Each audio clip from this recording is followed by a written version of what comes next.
কাজের লোক বাড়িতে আমাকে একা পেয়ে যেভাবে আমার সাথে কাজ করল। বন্ধুরা, গল্পটি সম্পূর্ণ শুনলে আপনাদের মেশিন দিয়ে টপ টপ করে পানি চলে আসবে। আপনারা হাতের কাজ করতে বাধ্য হবেন, তাই হাতের কাজ করার আগে হাতের কাছে টিস্যু রাখবেন এবং গল্পটি শোনার আগে কানে হেডফোন লাগিয়ে নিবেন। আমার নাম সুমেধা, বয়স ৩২ বছর। বিয়ে হয়েছে ১০ বছর, কিন্তু আজ পর্যন্ত আমি আমার স্বামীর কাছ থেকে সেই ভালোবাসা পাইনি যা একজন স্ত্রীর তার স্বামীর কাছ থেকে পাওয়া উচিত। আমার কাছে সবকিছু ছিল, টাকা, নাম, খ্যাতি, বাংলো, গাড়ি, চাকর, সহকারী, কিন্তু যা ছিল না তা হল স্বামীর ভালোবাসা, যার জন্য আমি সব সময় তৃষ্ণার্ত ছিলাম। আমার বাড়িতে শুধু আমি একা ছিলাম। শ্বশুর-শাশুড়ি ততদিনে ইন্তেকাল করেছিলেন। স্বামীর কোনো ভাই ছিল না, ২ বোন ছিল, তারাও বিয়ে করে চলে গিয়েছিল। এছাড়া বাড়িতে অনেক লোক ছিল, চাকর, ড্রাইভার, মালি, কিন্তু আমার স্বামী থাকা সত্ত্বেও তিনি ছিলেন না। বাড়িতে একজন ৩৮ বছর বয়সী চাকর ছিল, তার নাম আদিত্য। লম্বা, চওড়া বুক, কালো ত্বক, উঁচু মাংসপেশি এবং চোখে গভীর আকর্ষণ। সে শুধু একজন চাকর ছিল না, তার উপস্থিতিতে এমন কিছু ছিল যা আমার হৃদস্পন্দনের গতি বদলে দিত। সেদিন দুপুরে আমি ঘরে একা ছিলাম। গরম বেশি ছিল, তাই আমি শুধু একটি হালকা নাইটি পরেছিলাম। ঘামের হালকা ফোঁটা গলা থেকে বুক পর্যন্ত নেমে আসছিল। ঠিক তখন দরজায় কড়া নাড়ল। চাকর বলল, ম্যাডাম, আমি ভিতরে আসতে পারি? তার গম্ভীর কণ্ঠ শুনে আমি একটু চমকে উঠলাম। আমি বললাম, হ্যাঁ, আসো। সে ভিতরে এল, তার হাতে ঝাড়ু ছিল। আমি উঠে পাশের আয়নায় চুল ঠিক করতে লাগলাম। তার দৃষ্টি আমার উপর ছিল, আমি তা অনুভব করতে পারছিলাম। সে নিচু হয়ে মেঝে পরিষ্কার করতে লাগল, তার বাহুর শিরা ফুলে উঠেছিল। শার্টের নিচে তার কাঁধের মজবুত গড়ন স্পষ্ট দেখা যাচ্ছিল। হঠাৎ ঝাড়ু আমার শাড়ির পল্লবে আটকে গেল। সে বলল, সরি ম্যাডাম, এবং দ্রুত ঝাড়ু সরানোর চেষ্টা করল। কিন্তু তার আগেই আমার শাড়ি একটু সরে গেল। আমার হৃদয় দ্রুত স্পন্দিত হতে লাগল। সে ইচ্ছা করেও তার দৃষ্টি সরাতে পারল না।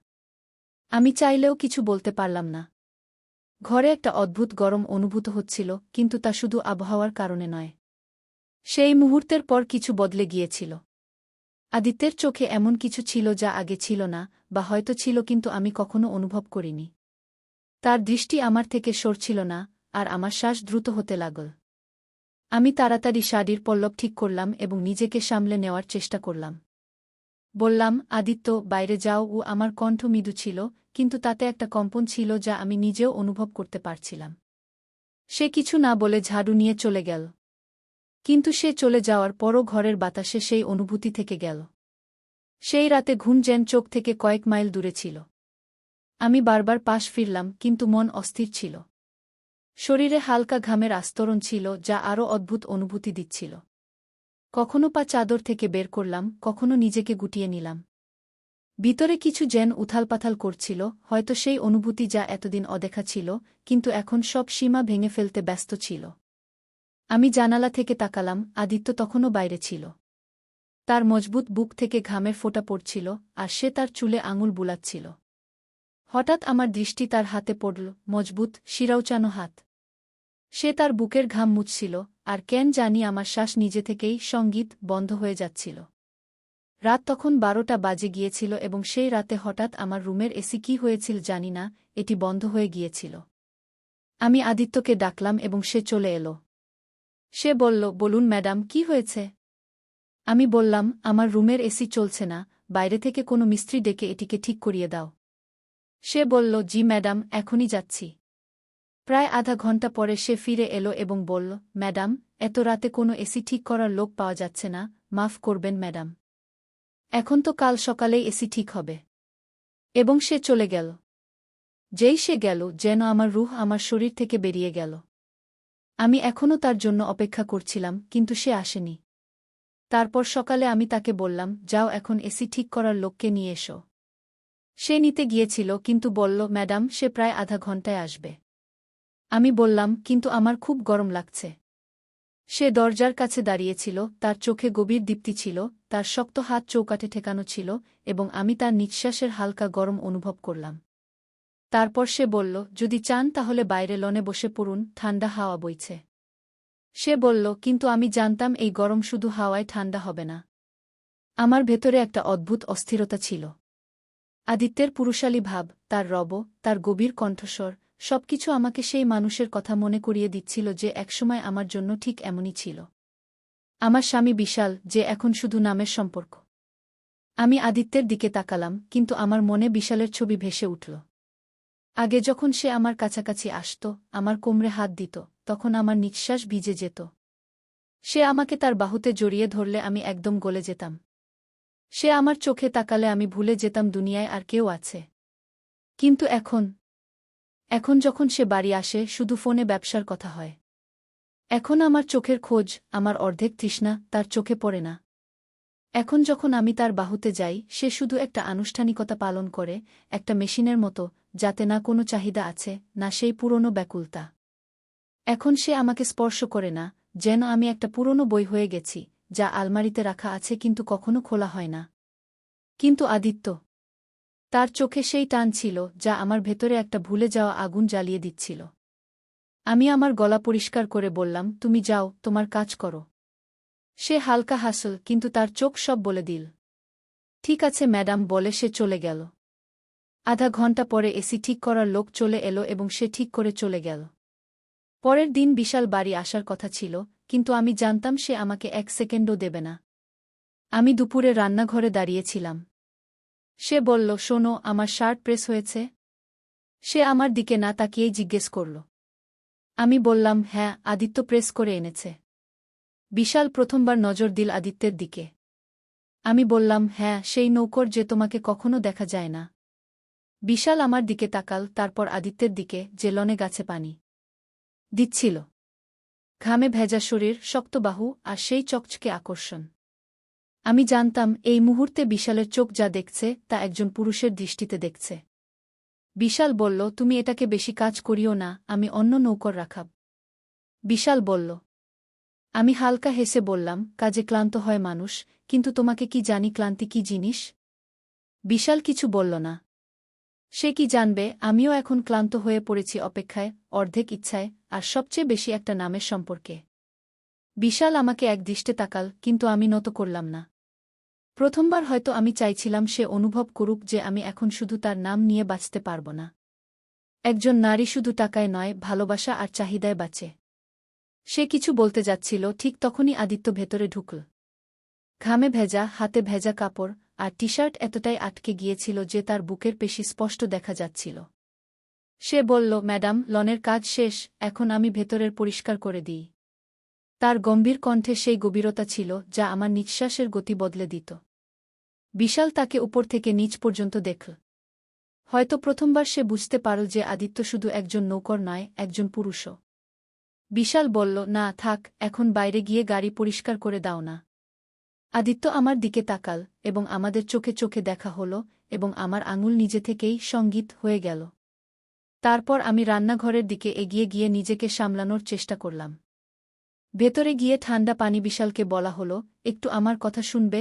বিশাল মাথা না তুলেই বলল, বলো দ্রুত। আমার অনেক কাজ আছে। আমি গভীর শ্বাস নিয়ে ধীরে বললাম, কয়েকদিন ধরে ভাবছি আমরা কোথাও ঘুরতে যাই। বিশাল বিরক্ত হয়ে ল্যাপটপ বন্ধ করে আমার দিকে তাকাল। বিশাল বলল, সুমেধা, তুমি বুঝতে পারছ না? আমার এত সময় নেই যে ফালতু ঘুরে বেড়াব। যদি বোর হচ্ছ তাহলে কোনো কিটি পার্টি জয়েন করে নাও। ফালতু। আমার ভেতর কিছু ভেঙে গেল। আমি তার চোখে তাকালাম, কিন্তু সেখানে কোনো নরমি ছিল না, কোনো অনুভূতি ছিল না। আমি হালকা হাসিতে ব্যথা লুকিয়ে বললাম, তোমার মনে আছে আমাদের শেষ ডেট কবে হয়েছিল? বিশাল বিরক্তি নিয়ে বলল, এইসব বকবাক ছেড়ে দাও। যদি এতই রোমান্স চাও তাহলে কোনো মুভি দেখে নাও। প্লিজ, আমাকে ডিস্ট্রাক্ট করো না গে। এবার আমার চোখে পানি চলে এলো, কিন্তু আমি নিজেকে সামলে নিলাম। আমি বোকা ছিলাম যে এখনও বিশালের ভালোবাসা আর সময়ের জন্য তৃষ্ণার্ত ছিল। আমি ঠান্ডা স্বরে বললাম, ঠিক আছে, এখন আমি কখনো তোমাকে ডিস্টার্ব করব না। বিশাল আমার দিকে না তাকিয়েই বলল, গুড, এবং আবার ল্যাপটপ খুল। এই ছিল সেই মুহূর্ত যখন আমি শেষ চেষ্টা করেছিলাম। এখন আমি বুঝে গিয়েছিলাম এই সম্পর্কে আর কিছু অবশিষ্ট নেই। সন্ধ্যায় আমি লনে বসেছিলাম, আর আদিত্য সেখানে পানি দিচ্ছিল। আমার নজর অন্যমনস্কভাবে তার দিকে চলে গেল। শরীরে বয়ে যাওয়া ঘাম, মজবুত কাঁধ, আর মুখে এক অন্যরকম আত্মবিশ্বাস। আমি অনুভব করলাম আদিত্য কখনো আমার সাথে রুক্ষ আচরণ করেনি। সে শুধু ম্যাডাম ম্যাডাম করেই চলত। সে সবসময় আমার চোখের দুঃখ পড়তে পেরেছে, সবসময় আমার প্রতিটি প্রশ্নের উত্তর না বলেই দিয়ে দিয়েছে। ঠিক তখনই সে আমার দিকে তাকাল। আদিত্য বলল, ম্যাডাম, আপনি ঠিক লাগছেন না। গিয়ে আমি হালকা হাসার চেষ্টা করলাম। ঠিক আছি আদিত্য, শুধু একটু খালি খালি লাগছে। সে কিছু বলল না, শুধু নিঃশব্দে আমার দিকে তাকিয়ে রইল। কিন্তু আমি জানতাম এখন আমাকে এই খালিপন পূরণ করতে হবে। আমি আমার মনোযোগ বিশাল থেকে সরিয়ে আদিত্যের দিকে দিলাম। এখন আদিত্য আগের মতো ছিল না। সে শুধু আমার নকর ছিল না, বরং আমার একাকিত্বের গভীরতম সাক্ষী হয়ে গিয়েছিল। এখন তার চোখে সেই হিচকিচানি ছিল না যা আগে ছিল। এখন সেখানে অন্য কিছু ছিল, এক অকথিত আকাঙ্ক্ষা যা ধীরে ধীরে আমাদের সীমানা মুছে দিচ্ছিল। এখন যখনই সে আমার পাশ দিয়ে যেত, তার দৃষ্টি আমাকে অনুভব করতে বাধ্য করত। সে আগের চেয়ে বেশি আমার খেয়াল রাখতে শুরু করেছিল।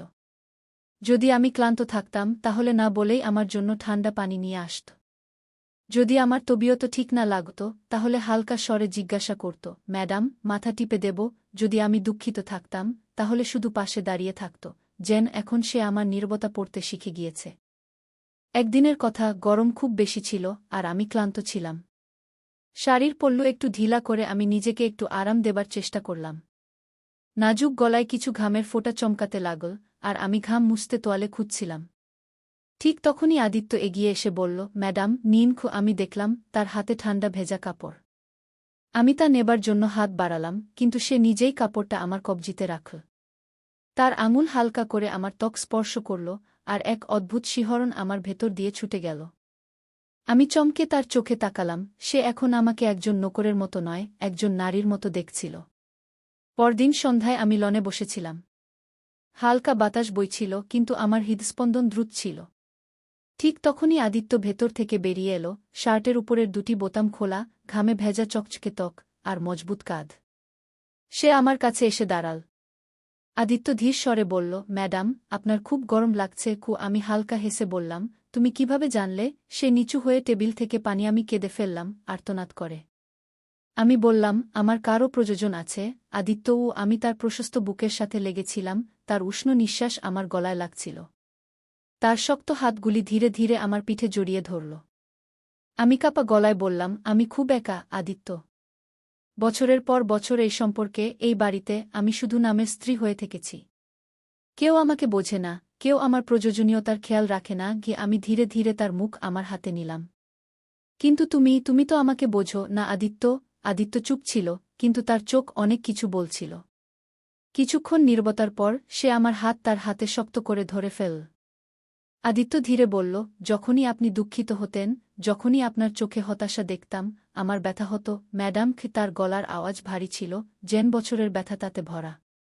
কতবার ইচ্ছা হয়েছে আপনাকে বলি যে আমি আপনাকে কতটা পছন্দ করি, যে যখন আপনি হাসেন, মনে হয় আমার পৃথিবী সম্পূর্ণ হয়ে যায়। কিন্তু আমি শুধু একজন চাকর ছিলাম, কিছু বলতে পারিনি। সে গভীর শ্বাস নিল। কিন্তু এখন আর নয়। এখন আমি আপনাকে একা থাকতে দেব না, ম্যাডাম। আমি তার আঙুল আমার ঠোঁটে ছুঁইলাম। আমার চোখ ভিজে গিয়েছিল। এখন আমাদের মধ্যে কোনো দেয়াল ছিল না, কোনো সংকোচ বা ভয় ছিল না। এখন আমরা দুজন শুধু দুটি অসম্পূর্ণ আত্মা নই, বরং একে অপরের নিজের মানুষ। 2 দিন কেটে গিয়েছিল। বিশাল বাড়ি ফিরে এসেছিল, কিন্তু এখন তার উপস্থিতি আমার কাছে কোনো পার্থক্য করত না। আমি এখন সম্পূর্ণরূপে আমার সিদ্ধান্তে অটল। আমি কোনো তর্ক না করে ডিভোর্সের কাগজপত্র বের করে তার টেবিলে রেখে দিলাম। সে কিছুক্ষণ কাগজপত্রের দিকে তাকিয়ে থাকল, তারপর আমার দিকে তাকাল। আমি কোনো আবেগ না দেখিয়ে বললাম, এই সম্পর্কে এখন আর কিছু অবশিষ্ট নেই, বিশাল।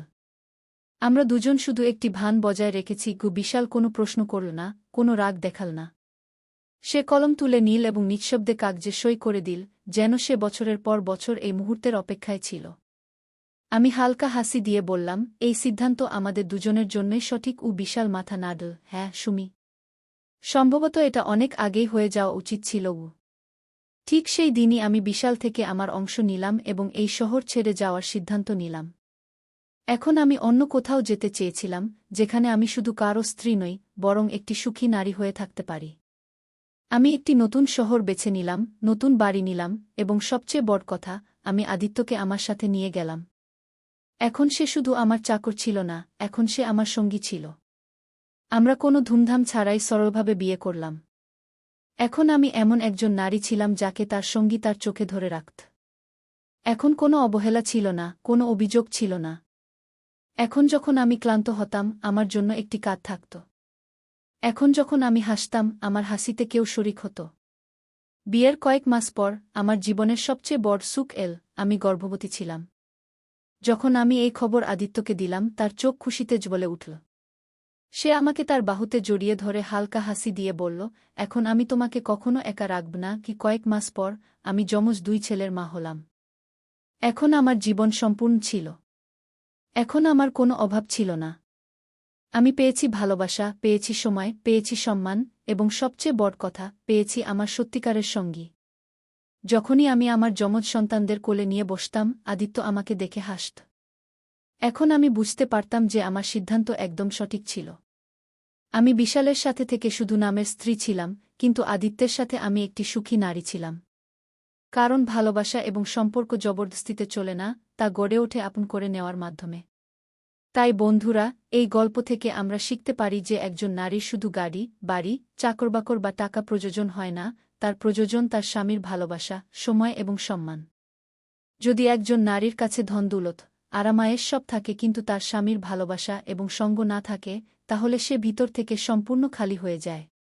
আর যদি কারো কাছে টাকা, গাড়ি, বড় বাড়ি না থাকে কিন্তু তার স্বামীর সত্যিকারের ভালোবাসা, সম্মান এবং সময় থাকে, তাহলে সে পৃথিবীর সবচেয়ে সুখী নারী হয়ে ওঠে। সম্পর্ক বোঝাপড়ায় চলে, জবরদস্তিতে নয়। পারস্পরিক বোঝাপড়া এবং ভালোবাসায় সম্পর্ক গড়ে ওঠে। যদি কেউ আপনাকে বোঝে, আপনার প্রয়োজনীয়তা অনুভব করে এবং আপনাকে সত্যিকারে ভালোবাসে, তাহলে সেই আপনার সত্যিকারের সঙ্গী। সুমেধা ঠিক তাই করেছিল।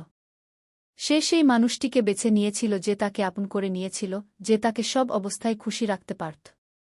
আপনাদের যদি এই গল্পটি পছন্দ হয়ে থাকে, তবে অবশ্যই লাইক, শেয়ার এবং কমেন্ট করুন। আর আমাদের চ্যানেল সাবস্ক্রাইব করতে ভুলবেন না। ধন্যবাদ।